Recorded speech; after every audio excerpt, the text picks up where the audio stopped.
What do you wish you knew before your first leadership role? Not the technical stuff, the real lessons, the ones you only learn by doing, the ones nobody talks about in the interview or the onboarding packet. Because today, I'm sharing mine. After 6 years as a city manager, some incredible highs, and one very difficult low, I've learned some things about people, about pace, about politics, about myself. And if you're stepping into leadership or thinking about it, I want to offer you something I didn't have at the start. A candid, unfiltered look at what it really takes to lead in local government. This is an episode for the ones in the arena.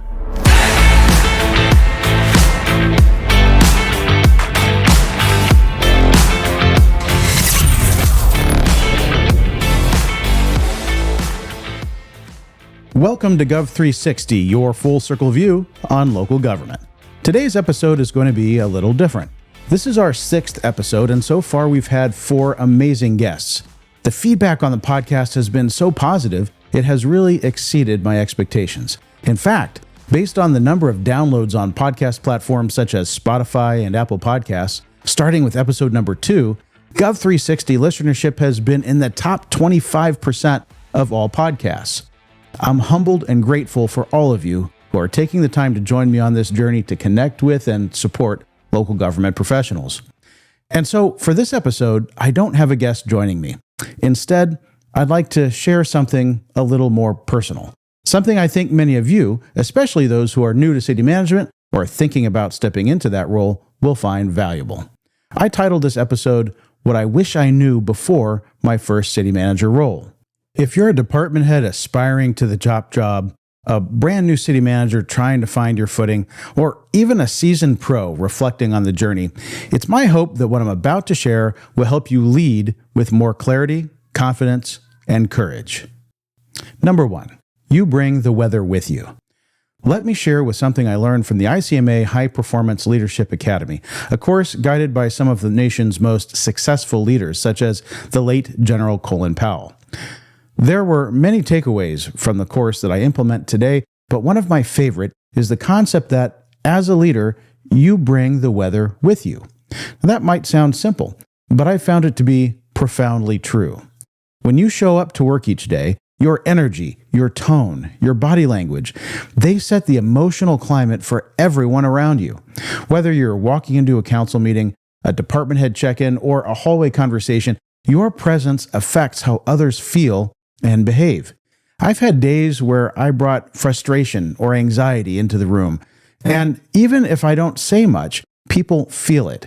The tension spreads, but on days when I showed up steady, grounded, and positive, even when things were chaotic, people responded in kind. If you're in a leadership role, especially one as visible and complex as a city manager, you can't afford to be unaware of the emotional signals you're sending. So be intentional and always keep in mind that you bring the weather with you. Number 2, there is no such thing as a small conversation. One of the most impactful lessons I've come across came from Carolyn Coleman, Executive Director and CEO of the League of California Cities. I had the chance to hear her speak during the League's Mayor and Council Members Academy, a training I can't recommend highly enough. If you're a local elected official or a city manager in California, make it a priority to attend. This isn't just theoretical policy talk. It's nuts and bolts guidance, real tools that help elected officials govern effectively, and just as importantly, help city staff and elected officials work together as a high-functioning system. During that session, Carolyn said something that really hit home and has stuck with me. Here's what she said. There is no such thing as small conversations.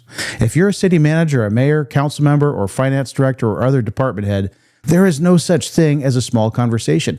When you hold a leadership role in local government, especially one as visible and influential as city manager, every word you speak carries weight.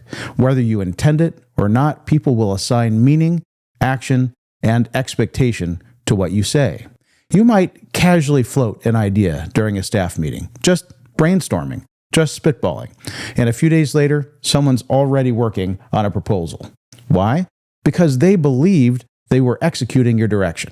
Or maybe you make an offhand comment to a resident, something you meant as a passing thought, and it shows up on social media the next day completely out of context.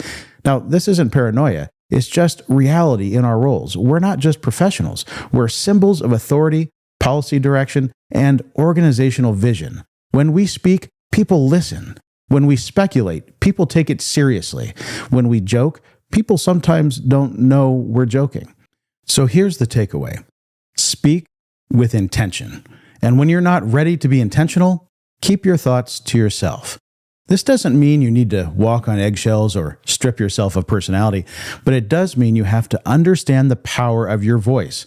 Your words shape the thoughts, behaviors, and strategies of those around you. This is particularly important in public settings, council meetings, community events, media interviews, but it also applies behind closed doors. Even intentional conversations with staff can trigger action or interpretation you didn't anticipate. So pause before you speak. Ask yourself, is this something I truly want to communicate? Is it ready to be shared? Or am I still processing it myself? Because once the words are out there, you don't own the interpretation. Others do. And in our world, interpretation becomes policy, or politics, or problems. So lead with your words. Don't let your words lead without you. Number 3, the private sector mindset versus public sector pace. Before stepping into local government leadership, I came from the private sector. I ran a successful public affairs company for 13 years and was a partner in multi-million-dollar real estate development deals. I like setting clear goals. I like checking boxes. I like getting things done efficiently. So naturally, I often find the pace of local government frustrating. There are processes, approvals, stakeholders, reviews, community input, political dynamics, more processes. Early on, I wanted to change everything fast, but here's what I've learned. Too much change too fast will backfire. Even if your ideas are sound, even if your intentions are good, moving too quickly can create resistance in the organization and anxiety in the community. So slow down, focus, pick 1 or 2 meaningful but achievable wins, something visible, something that aligns with the council's priorities, something that builds credibility. When people see that you can make thoughtful change and bring others along with you, they'll be more likely to trust you with the bigger stuff later. I am still very much focused on setting and accomplishing ambitious goals. I've just come to realize that pushing through too much change too quickly can be detrimental. Number 4, life is about relationships, especially in government. We all know relationships matter in business, but in local government, they are everything. You're not just managing budgets or overseeing operations. You're working in a space where history runs deep, emotions run high, and nearly everyone is connected to someone. Never underestimate how important it is to build and maintain the right relationships, not just internally, but in the community. Treat everyone, as though they're an influential community leader, because they just might be, or they might be best friends with someone who is. Take time to learn which community relationships matter most to your council members. Those relationships often shape decision-making more than you'll ever see on paper. Internally, relationships matter just as much. The people you work with at the executive level, your department heads, your deputies, these are not just employees. They're partners. Spend time with them. Get to know them beyond the title. Understand what drives them. Governing is a team sport. In this business, none of us are successful on an island. Number 5, go deeper with the council and executive staff than what you think you need to. Here's something I wish someone had pulled me aside and told me before I stepped into the city manager's chair. Spend more time than you think is necessary building relationships with your city council and your executive team. Whatever time you think you need to spend building relationships with your city council and your executive team, double it. Because here's the truth. Most city managers focus on mastering the budget, reviewing contracts, responding to crisis, or rolling out new initiatives. And yes, all of that is important. But none of it matters. None of it sticks if you haven't built trust with the people who hold the keys to policy and execution. Your relationship with the city council is foundational. They are your governing body. They are your bosses. They are also individuals with personal priorities, values, political pressures, and constituencies of their own. If you only interact with them during formal council meetings or pre-agenda briefings, you're missing the opportunity to build the mutual understanding and alignment that makes those meetings actually productive. So, what does go deeper look like? Call them outside of meeting prep. Ask how they're doing, what they're hearing in the community, what their vision is for the city 5 years from now. Look for ways to support their priorities, even if it's just helping them sharpen their thinking around a goal they want to pursue. Get ahead of concerns by checking in early, not just when something goes wrong or is headed to the agenda. Now let's talk about your executive team, your department heads, your assistant city manager, your top advisors. These people are your frontline implementers. They're also human beings with ideas, fears, career goals, and sometimes unspoken frustrations. Spend time with them, not just in meetings, but in real human conversations. Ask what's getting in their way. Ask what they're proud of. Ask where they feel unsupported.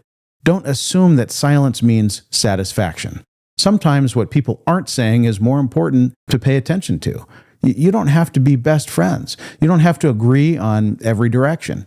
But you do need to have a shared sense of trust, respect, and purpose. And that doesn't happen automatically. It's built through time, presence, and intentionality. Here's a rule of thumb. If you're starting to wonder, am I spending too much time talking to council or department heads? You're probably just now getting close to the right amount. Number 6, keep your inner circle small.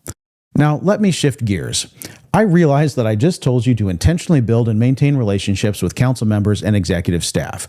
That is important, but at the same time, it's critical for your survival to keep that inner circle small. This role, city manager, is unique. It's isolating, it requires discretion, and it tests your judgment in ways most people don't fully grasp. This doesn't mean you should be paranoid or untrusting, but it does mean you need to be careful about who you brainstorm with, who you vent to, and who you count on for strategic input. Even well-meaning colleagues might inadvertently misrepresent your words. A casual idea tossed out in a meeting can quickly become, the city manager wants to, whatever it is. This is a lesson I learned the hard way. Naturally trusting, I assumed that my executive staff would have my back, and most did. But at one point, I was deeply betrayed by one of my directors, who went behind my back to a member of the city council. It shocked me. I didn't see it coming. His grievances were never made known to me. He never expressed concern or dissatisfaction to me, but instead undermined and betrayed me. I have come to understand that people will generally do whatever they believe is in their own self-interests. True loyalty is, unfortunately, rare. If you find it, keep that person in your small inner circle and be sure to reciprocate. Always take care of your people, but know that it is difficult to identify true loyalty. The fewer people that occupy your inner circle, the safer you are. Choose your sounding boards carefully. Number 7, lead boldly, even if it costs you. This last one might be the most important. Don't be afraid of getting fired. You're not in this role to play it safe. You're here to lead. That means being willing to bring bold ideas to the table, to recommend creative, even risky solutions, to speak up when something needs to be said. If your council directs you to implement a controversial project and it's legal, moral, and ethical, do it. Lead through it. Own it. And if doing the right thing, the ethical thing, ends up costing you your job, well, then it was never the right place for you to begin with. Now, this is very personal. It's not something I talk about a lot, but I want to share it with you. Earlier this year, I went through one of the most difficult periods in my professional life. 6 years into my journey as a city manager and having very successfully led 2 cities, I found myself, as we say in the profession, a city manager in transition. For legal reasons, I can't go into the details surrounding my separation from this city, but I can tell you that it caused me to question everything, to turn inward, to examine every aspect of my professional life. The experience shocked me to my core. In the depths of this low point, one of the many people who reached out was an old friend who has been a city manager for several cities in the San Francisco Bay Area of California. He had been through such transitions several times throughout the course of his career. What he said to me had a profound impact and helped me tremendously. He said, "The first time is the hardest." When it happened for me the first time, It was one of the most stressful times in my life. I held on so tight, trying hard to prevent the inevitable from happening. Many people in this position end up losing themselves in the process. They do things they ordinarily would never do, bending their standards or ethics in an attempt to appease, to hold on. But he said, you will find that it will all be okay. You will be okay. You've built experience. You've led with integrity. You will land on your feet probably faster than you think, and likely in a place better suited for your leadership. And then from that point forward, you won't worry so much because you'll understand that even if it doesn't work out, you'll be okay. He was so right. His words uplifted me. Instead of being down in the dumps and scared, I became optimistic and excited about whatever the next chapter might bring. I felt relief, like the weight of my previous situation had been lifted. I used the transition period to spend much needed time with my wife and young children. It gave me the inspiration and opportunity to launch this podcast, which I'm now finding incredibly fulfilling. And I landed my next city management job after having been in transition for just 6 weeks. Now that I've been in the new position for about a month, I really couldn't be happier. The city council is phenomenal. Good people, everyone, in it for the right reasons, smart, good intentions all around, and incredibly supportive of me and the staff. The community has been warm and welcoming, and regionally, so many city managers and council members from surrounding cities and staff from other agencies in the region have expressed how happy they are that I'm back in the area and will be collaborating with them. What a positive difference. I feel a level of peace I have not previously experienced in the profession. Not only do I believe that I'm in a good place, but I now understand that whatever happens, I'll be okay. I'll never be able to adequately thank this friend of mine up north, and I am so grateful for my true inner circle of loyal friends who were there for me during this time, as they always are, and for so many of you in the profession who reached out. So here's what I want to leave you with. If you're a city manager or aspire to be one, lead with courage, not out of fear. Stand by your ethics. Be willing to say the hard things, to propose the big ideas, to challenge the status quo when it's right for your organization and your community. And know that if it ever costs you your position, it won't cost you your purpose. There is life and leadership after transition. In fact, sometimes the most meaningful chapters come only after the hard stops.